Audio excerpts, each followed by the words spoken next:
Hello សួស្តីអ្នកចិត្តទាំងអស់គ្នាថ្ងៃនេះខ្ញុំមានផលិតផលពិសេសថ្មីមួយអត់ទាន់មាននៅស្រុកខ្មែរយើងទេណាខ្ញុំចង់ណែនាំឲ្យទាំងអស់គ្នាបានស្គាល់នោះគឺ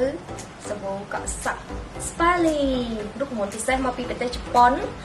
មកឈុតនៅក្នុងសាប៊ូកក់សក់នេះមានដូចជាសាប៊ូកក់សក់ក្រែមបន្ទន់សក់បូករួមជាមួយនឹងប្រេងបណ្ដុះសក់នៅពេលដែលយើងកក់ហើយយើងអាចញីលើស្បែកក្បាលដើម្បីជួយកាត់បន្ថយនៃការជ្រុះបណ្ដុះសក់ឡើងវិញណាហើយក្នុងឈុតសាប៊ូនេះគឺអាចប្រើបានតាំងពីកូនក្មេងអាយុ3ឆ្នាំឡើងណាបរិសុទ្ធស្ត្រីគឺប្រើបានទាំងអស់គ្នាណាប្រសិទ្ធភាពរបស់វាគឺអាចជួយឲ្យសក់របស់យើងនឹងបំបត្តិសក់ជ្រុះសក់អង្គែស្បែកក្បាលមានខ្លាញ់ហើយនឹងជួយបណ្ដុះសក់ឡើងវិញណាទាំងអស់គ្នាចង់បានសក់ស្អាតដូចខ្ញុំអញ្ចឹងអាចប្រើជាមួយនឹងសាប៊ូឈុត Spally ហ្នឹងណា